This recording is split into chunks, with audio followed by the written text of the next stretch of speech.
Hi, and welcome back to another episode of Wrap It Up Wednesdays on Adventures with Piccadilly. Today I am going to be demonstrating the wrap that I'm wearing for family pictures. I will be wearing a Cloud 9 from Rapunzel, as well as a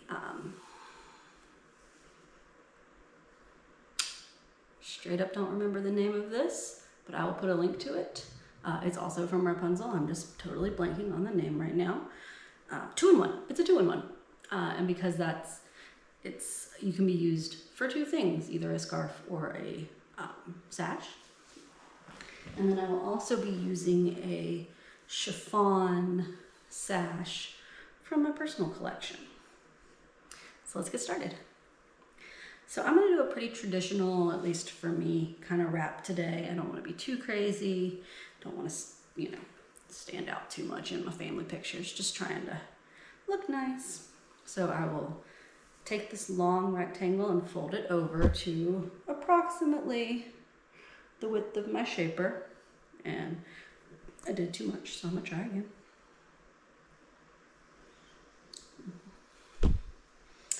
With the tails more or less even and tie in the back.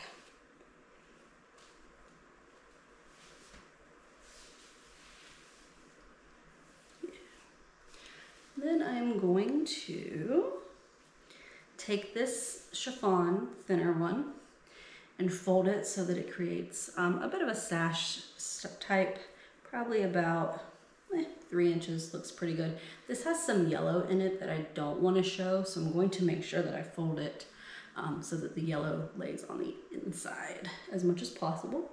And this one I'm going to offset to the right a bit because I'm going to leave one tail long and make a rope twist with the other tail. So I want to make sure that I have enough length.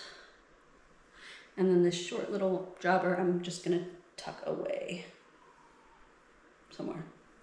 Probably, yeah, I'll figure that out in a minute. So to do the rope twist, you can still do a rope twist even though they are different widths. It's just important that you make sure that you're twisting first in one direction, both in the same direction, and then you twist them together in the opposite direction. So this, when you twist it up, is going to be pretty thin. So it's going to look a little different than if I were twisting two of the same shape scarf. So you'll see how that works. So I've got it all twisted about as tight as it'll go. And I'll hold it with my elbow as much as possible and twist the second.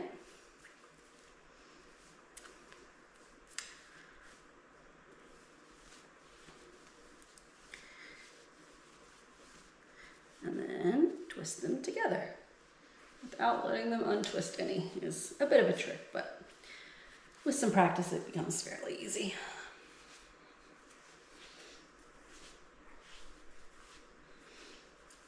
Now I am using the full length of this, including the fringe. So what I'll do is once I get it placed, I'll just make sure to tuck the fringe away.